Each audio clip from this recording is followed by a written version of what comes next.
to be on this stage. My hometown, my home city, if you like. Great travel this morning, which makes it superb, and this amazing venue. It seems odd to think that just like 40 years ago, these guys were on this stage, winning the Eurovision Song Contest. And now we've got kind of 400 people talking about UX in the same space. It's a weird contrast that's going on there. But thank you to Danny and Emmeline for inviting me to come along and share that stage with these people. So a few months ago, Danny mentioned the idea of complexity being the theme of this year's event, and it immediately kind of piqued my interest. From a sort of personal perspective, I think from my colleagues' perspective, and I'm hoping from the industry's perspective, complexity seems to be something we're encountering more and more these days. I was then kind of faced with this sort of stark reality, though, that I don't really know what it is. And I'm not sure if I actually know what it is right now as I stand here in front of you talking about it, which is probably not filling you with joy. So I asked a bunch of friends and colleagues, and I said, what's your take on this? And I think I started to see some patterns. Nobody was necessarily that good at defining it, which made me feel better. But everyone recognized it. Everyone could talk to me about this feeling of being immersed in complexity in a complex situation. It seemed to, people's reactions seemed to fall into two camps. And I'm immediately going to trivialize the whole conference now by showing emoticons on stage, so I apologize. There was one hand where people kind of perceived it negatively. They talked about this sense of disorder, a feeling of being completely out of control, of complexity overwhelming the projects that they're working on and losing sight of what they're trying to do, of drowning, and that's where my swimming analogy came from. But then at other times people talked about it really positively, that it can be a really exciting space to be in, that it's a rich and fertile source of ideas. It's a place where new and interesting things happen, where the best ideas emerge. So that didn't really help me define it, to be honest, but it doesn't really matter, I don't think. I think everyone's going to have different takes on that topic today, and it will be really actually interesting to see how that emerges. That's all pretty heavy, so I'm going to get you to play a little game to start with. So this is a puzzle from I think Japan's most famous puzzle inventor. It's a chap called Nob Yashigara. It's a slightly unfortunate name. It's called Nob's Number Tree. You'll never forget that. And Nob loved designing puzzles. And he says this was the best puzzle he ever designed. And I'd like to give you guys a chance at solving this. So your goal is really simple. All you've got to do is tell me what number should go in the place where the question mark is. And I'm going to give you 1 minute to do that. So have a think, let that coffee kick in, and I'll come back to you in a sec.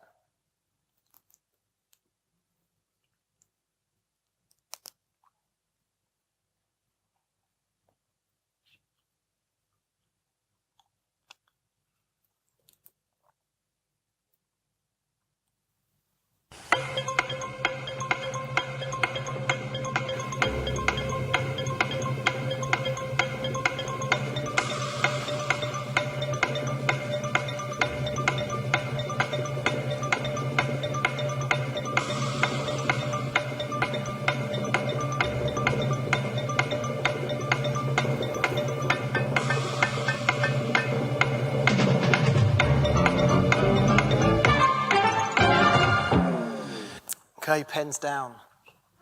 I've always wanted to do that. Brilliant. Okay. So if you have an answer to this, could you raise your hand for me? Don't worry, I won't get you to speak out loud. Okay, that's a fair few, yeah.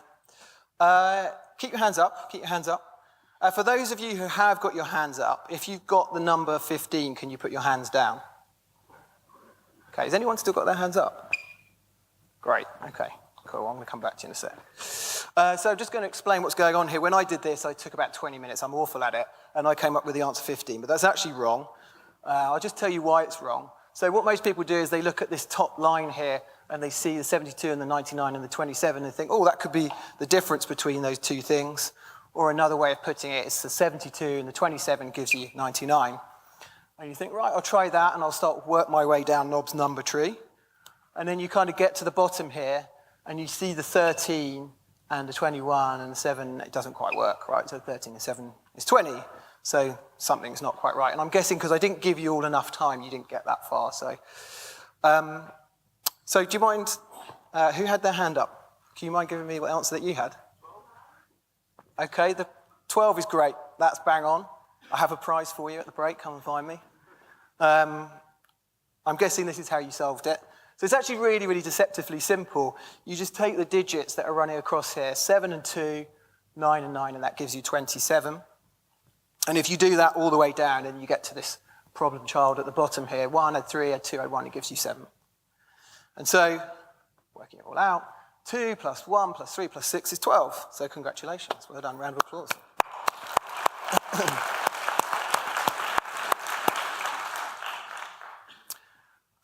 Why am I talking about Nob's number tree? So I took this puzzle from a book by the Guardian maths correspondent, a chap called Alex Belos. That's your prize, by the way. He describes the number tree as an irresistible puzzle. He says it taunts you to solve it. It's a lovely quote. So puzzles are so enjoyable, they reel you in. Distractions around you disappear as you focus on the solution. Being forced to use your wits is life-affirming, and deductive reasoning in simple logical steps is comforting, especially when real life is so illogical. Deductive reasoning, it's an interesting one. So it's a bit of a heavy term for this morning, so I'm going to give you a really simple definition of that. I'm going to say it's a way of knowing, it's a form of top-down logic. We start with some kind of accepted truth or some kind of premise, if you like, or maybe a theory. And then we reason within those constraints until we reach some kind of logical conclusion. And the thing that characterizes deductive reasoning is it gives this sense of certainty about it. It's a bit abstract, so let's have an example. All people are mortal, so that's our premise. Lionel Messi, the world's greatest footballer, unquestionably, is a person. Therefore, Lionel Messi is a mortal. Okay, that's our conclusion. So it's really simple deductive reasoning when you see it this way. American president, the most powerful man in the world, is using this to great effect at the moment, as you've noticed. All terrorists have beards and they live outside the United States. Danny Hope has a beard and he lives outside the United States. Therefore, Danny Hope is a terrorist.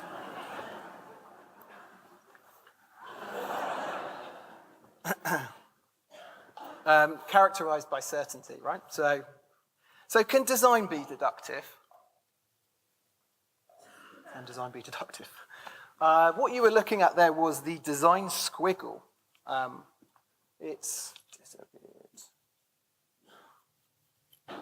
I'll get someone to look at that. So the design squiggle, some of you have probably come across it before.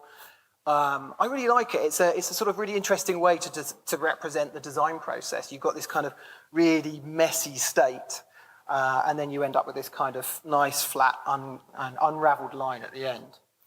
And it kind of also suggests that perhaps with design, the answer is somehow hidden in the parts that we're looking for, right? That we just need to kind of untangle it, and maybe we can use some research, some prototyping, and some design to get there. We just need to untangle it.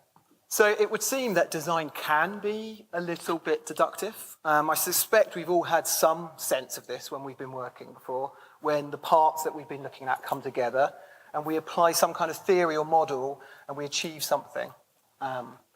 For example, like when you impose sort of a grid system on some kind of unruly interface. This sort of golden ratio being applied to this design here. Or maybe we use an A/B test to create a clean winner in some kind of multivariate test. Or maybe it's just a piece of code that gets refactored and optimized. Either way, it's a very sort of analytical process. It results in some sense of truth and certainty, and it restores order. It gives us, as the designer, a kind of sense of mastery, and we sort of feel like we've tamed the problem. That's very, very powerful. It's very, very persuasive. not just to us as designers, but also to businesses. We've got some kind of well-defined, repeatable, scalable process. The conclusion already exists, and all we need to do is apply our intellect to reveal it. Time for another puzzle. So this is 5 beautifully drawn beakers with liquid in. What I'd like you to do is tell me what the next beaker in the sequence looks like. Don't worry I'm going to give you a little bit shorter amount of time for this one. And I can ask you to pick from these 5 options at the bottom. So off you go.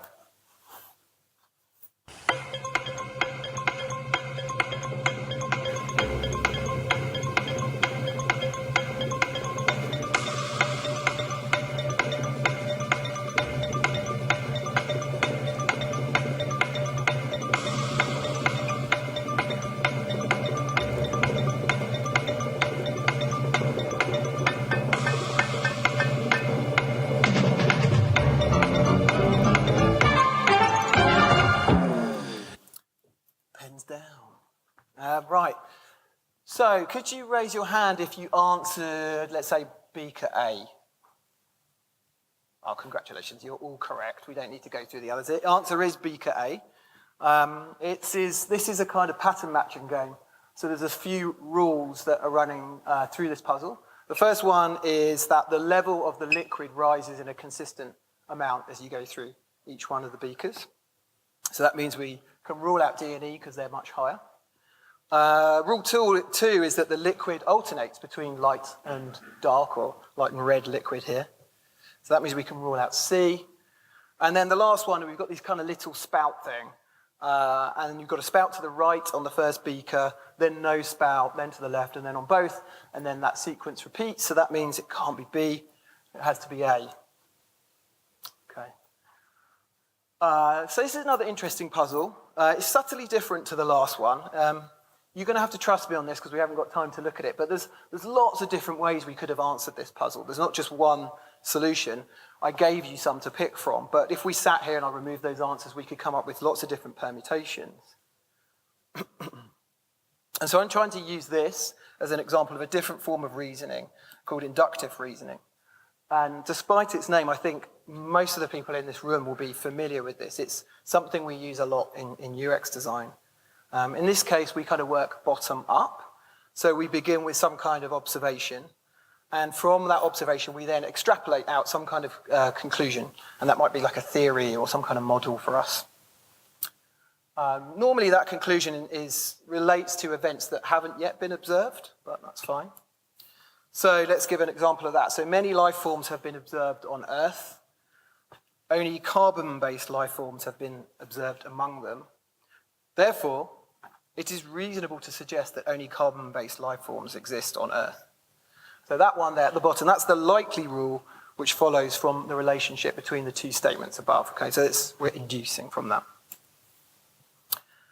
So I think we're pretty familiar with this, despite the abstract way I've described it. We may use like a series of interviews, one-on-one interviews with stakeholders to try and understand project objectives.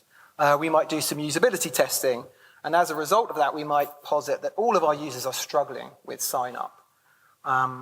Or so maybe something more abstract. We do some research and we come up with some thoughts about the desired user experience and we embed those in some form of design principles. If deductive reasoning is a way to create certainty, then inductive thinking is a way to create probability. It's more like a formative process. It allows us to kind of feed forward into the design process itself. So they clearly have differences, these two, but they also share something important.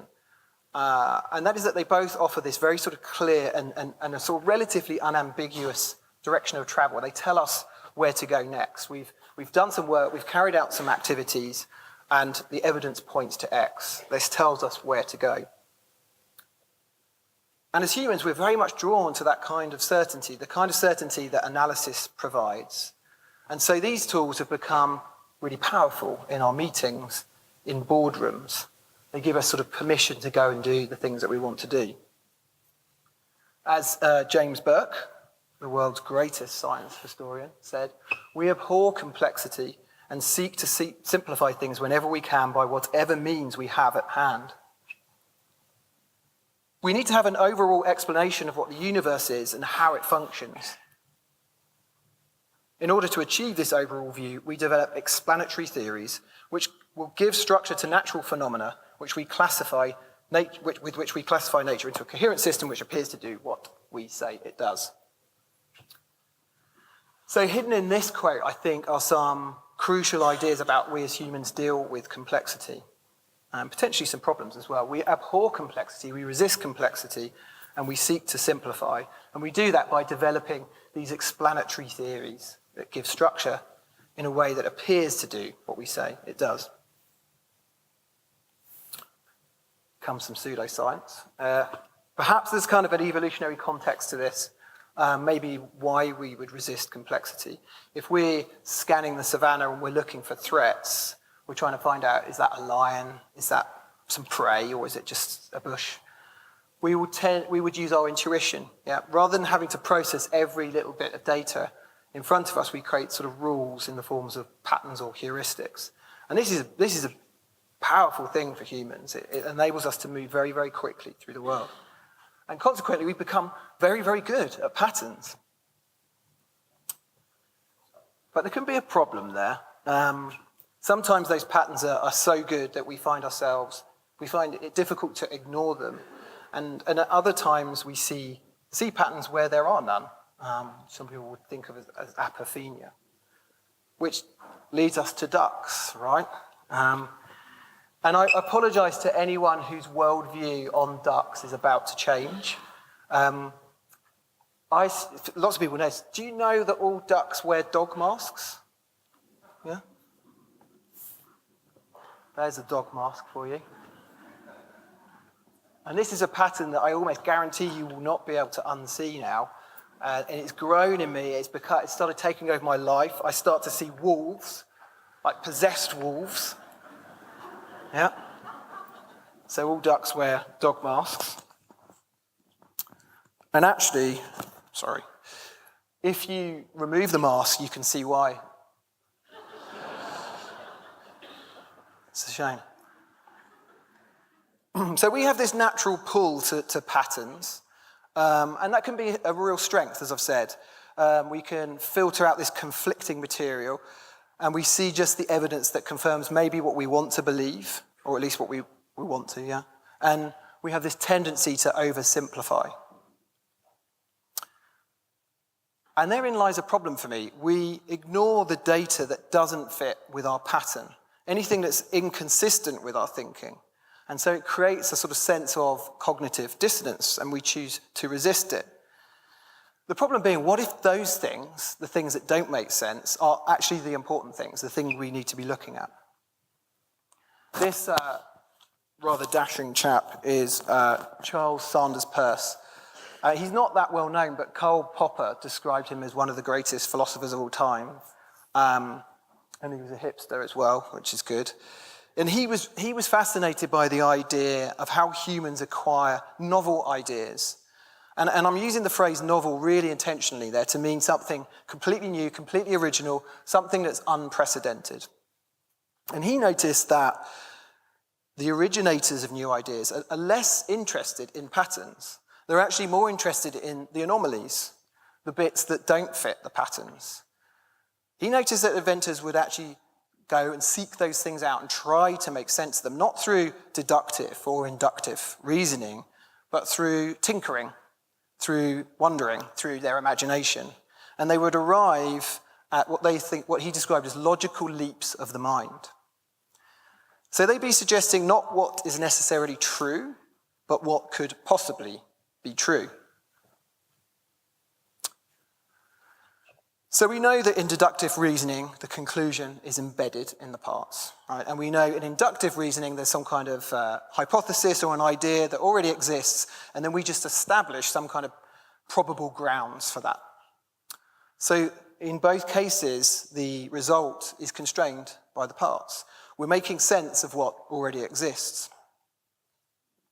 And Peirce said that if this was true, then for new things to come into the world, there must be a third form of reasoning that gives rise to new ideas, some form of imaginative reasoning, and he called this abductive reasoning. The process by which new ideas come into existence through imagination. They emerge. I think that's a word we're going to be hearing today. For me, there's two people that have been talking about this for a while, and it's really resonated with me. One of them is Roger Martin, and the other is John Kolko, who I'm sure a lot of you are familiar with. He describes the act of design synthesis as an abductive sense-making process. He says through efforts of data manipulation, organizing, pruning, and filtering, designers produce information and knowledge. And produce is the key word there. It's a generative process, okay? We're making something new.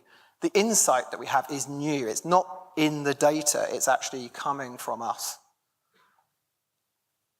So if deductive reasoning tells us what's true, and inductive reasoning tells us what is probably true, abductive reasoning tells us what could be true.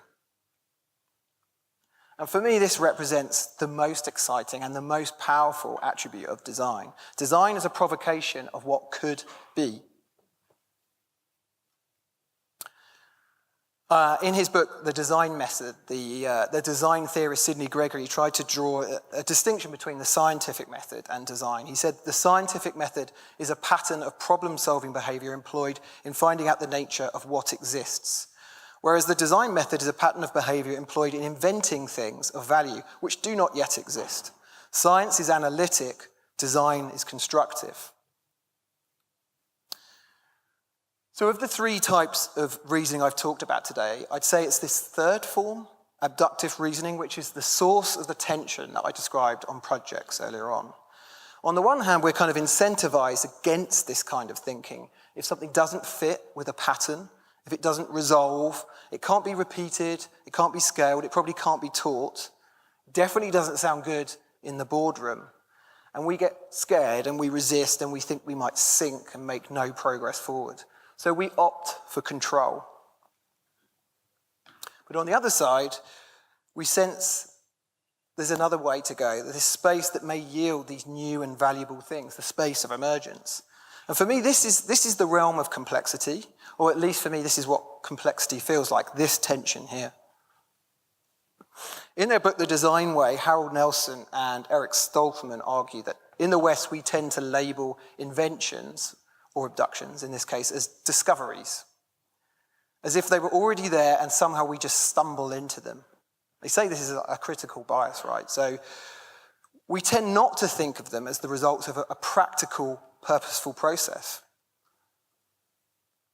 Humans did not discover fire, they designed it. The wheel was not something our ancestors merely stumbled over in a stroke of good luck. It too was designed. This has been the contribution of all designers throughout human history. Outside of nature, they are the prime creators of our experienced reality. And it's for that reason that I believe we shouldn't be resisting complexity at all. We should see it as an opportunity. So I would urge you to listen to the people today and look for the tools that allow you to use complexity, to use it as a material, to probe, to sense, and see what you guys can invent to make new and valuable things. So go forth, dive in and swim in the complexity, seek out new and beautiful things. From me and Bert, thank you for listening.